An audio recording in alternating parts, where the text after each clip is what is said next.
ആലപ്പുഴ മാന്നാർ കലാകൊലക്കേസിൽ വൻ വഴിത്തിരിവ്.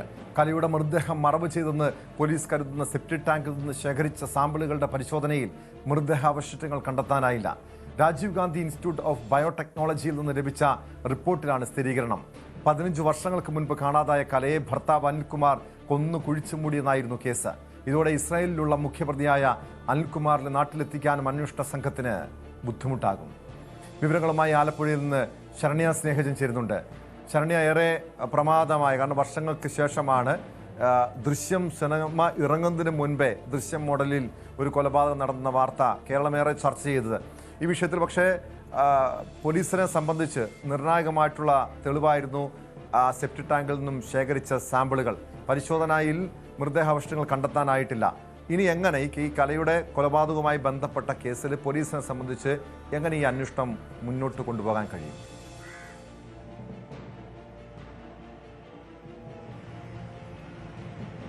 ടോമെ, വളരെ പ്രധാനപ്പെട്ട ഒരു കേസായിരുന്നു ആലപ്പുഴയിൽ നിന്നുള്ള കലാ തിരോധാന കേസ്. കലയെ 2009 മുതൽ ആലപ്പുഴ മാന്നാറിൽ നിന്നും കാണാനില്ല എന്നുള്ളത് കുടുംബാംഗങ്ങൾ സ്ഥിരീകരിച്ചപ്പോഴും അത് സംബന്ധിച്ച് യാതൊരുവിധ പരാതിയും ആർക്കും നൽകിയിരുന്നില്ല എന്നുള്ളതാണ്. 2024 കലയെ സംബന്ധിച്ചുള്ള വീണ്ടും ഒരു ചർച്ച ആരംഭിക്കുന്നത്. അതായത് ആലപ്പുഴ ജില്ലാ പോലീസ് മേധാവിക്ക് ലഭിച്ച ഒരു കത്ത്, അനോണിമസ് ആയിട്ടുള്ള ഒരു കത്തായിരുന്നു അതിന്റെ തുടക്കം. മാത്രമല്ല, കത്തിനകത്ത് കലയെ ഈ കേസിലെ പ്രതികളെന്ന് പറയുന്ന ആളുകൾ ചേർന്ന് കൊലപ്പെടുത്തി കുഴിച്ചുമൂടി എന്നുള്ളതായിരുന്നു ആ കത്തിന്റെ ഉള്ളടക്കം. ഒപ്പം തന്നെ അമ്പലപ്പുഴ പോലീസിൽ ഈ കേസിലെ പ്രതികളുടെ ഒരാളുടെ ഭാര്യയെ നൽകിയ ഗാർഹിക പീഡനവുമായി ബന്ധപ്പെട്ട പരാതിയിൽ മൊഴി നൽകവേ ഒരാളെ കൊന്നു കുഴിച്ചുമൂടിയിട്ട് പോലും ആരും ചോദിക്കാനില്ല എന്ന ഒരു വിവരം ഈ പ്രതികളിൽ ഒരാളെ പങ്കുവച്ചു എന്നുള്ളത് അയാളുടെ ഭാര്യ നൽകിയ മൊഴിയുടെയും അടിസ്ഥാനത്തിലായിരുന്നു പിന്നീട് അന്വേഷണവുമായി പോലീസ് മുന്നോട്ട് പോയത്. തുടർന്ന് 2024 ജൂലൈ 1 മാന്നാർ പോലീസ് ഈ കേസിനകത്ത് ഒരു എഫ്ഐആർ ഇടുന്നു. കലയെ കാണാതാകുന്നത് കല ആലപ്പുഴയിൽ നിന്ന് പോയതും എല്ലാവരോടും പ്രചരിപ്പിച്ചിരുന്നതും കല ആൺ സുഹൃത്തിനൊപ്പം മറ്റൊരിടത്തേക്ക് ഒളിച്ചുപോയി എന്നുള്ള വിവരമാണ് നൽകിയിരുന്നത്. തുടർന്ന് ഈ പോലീസിന്റെ അന്വേഷണത്തിൽ മറ്റ് പ്രതികൾ അറസ്റ്റിലാകുന്നു. കലയെ കൊന്നു കുഴിച്ചുമൂടി എന്ന് പറഞ്ഞ സ്ഥലം ഈ മുഖ്യപ്രതിയായും കലയുടെ ഭർത്താവുമായിരുന്ന അനിൽകുമാറിന്റെ വീടിന്റെ മുൻഭാഗത്ത് സെപ്റ്റിക് ടാങ്കിലാണ് കലയെ കുഴിച്ചുമൂടിയത് എന്നുള്ളതാണ് ഇവർ വ്യക്തമാക്കിയത്. തുടർന്ന് പോലീസ് ജൂലൈ 2 അനിൽകുമാറിന്റെ വീട്ടിലെത്തി ഈ സെപ്റ്റിക് ടാങ്ക് തുറന്നുള്ള പരിശോധന ജില്ലാ പോലീസ് മേധാവിയുടെ നേതൃത്വത്തിൽ നടക്കുന്നു.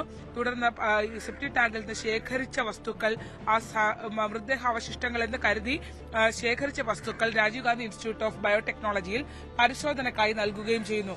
ആ പരിശോധനാ റിപ്പോർട്ടാണ് ഇപ്പോൾ അന്വേഷണത്തെ ആകെ വഴിമുട്ടിച്ചിരിക്കുന്നതും വലിയൊരു വഴിത്തിരിവായി ഈ കേസിൽ വന്നിരിക്കുകയും ചെയ്യുന്നത്. അതായത് ഫോറൻസിക് പരിശോധനാ ഫലത്തിന്റെ അടിസ്ഥാനത്തിൽ ഈ സെപ്റ്റിക് ടാങ്കിൽ നിന്ന് ലഭ്യമായിട്ടുള്ളത് മൃതദേഹ അവശിഷ്ടങ്ങളല്ല.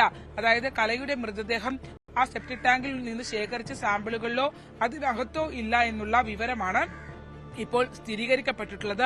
ഇതോടുകൂടി അന്വേഷണ സംഘം വലിയ ഒരു പ്രതിസന്ധിയിലേക്ക് പോകുന്നു എന്നുള്ളതാണ്. കേസിൽ 4 പ്രതികളാണ് ഉണ്ടായിരുന്നത്. ഒന്നാം പ്രതി കലയുടെ ഭർത്താവായ അനിൽ ആലുവയിൽ നിന്നും കലയെ കൂട്ടിക്കൊണ്ടുവരുന്നു. രാത്രി മാന്നാറിലെ വലിയ പെരുമ്പഴ പാലത്തിൽ വെച്ച് ഷോൾ ഉപയോഗിച്ച് കഴുത്ത് ഞെരിച്ച് കാറിൽ വെച്ച് കൊലപ്പെടുത്തി എന്നുള്ളതാണ് മറ്റു പ്രതികൾ സമ്മതിച്ചുള്ള ആ കാര്യം അനിൽ തങ്ങളോട് വ്യക്തമാക്കി എന്നുള്ളതാണ് മറ്റു പ്രതികൾ പോലീസിനോട് വ്യക്തമാക്കിയിരുന്നത്. മാത്രമല്ല, അതിനുശേഷം ഈ കേസിലെ പ്രതികൾ ജിനുവിനെയും പ്രമോദിനെയും സോമനെയും വിളിച്ചു വരുത്തുകയും ഇവരുടെ സഹായത്തോടുകൂടി മൃതദേഹം വീട്ടിലെത്തിക്കുകയും മറവ് ചെയ്യുകയും ചെയ്തു എന്നുള്ളതായിരുന്നു മറ്റ് കൂട്ടുപ്രതികൾ നൽകിയ മൊഴി.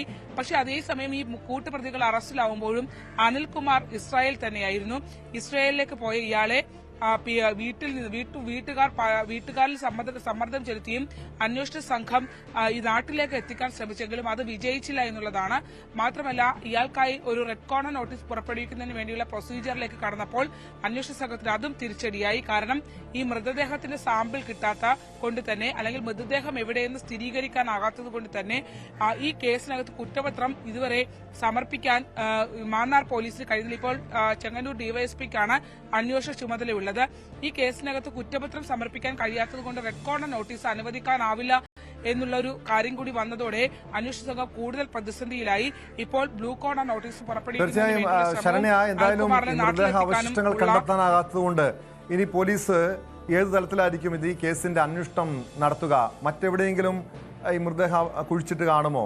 അതല്ലെങ്കിൽ ഒരുപക്ഷെ ഇവിടെ നിന്നും പിന്നീട് ഏതെങ്കിലും ഘട്ടത്തിൽ മൃതദേഹം മാറ്റി കാണുമോ? എന്താണ് പോലീസിന്റെ ഒരു സംശയം?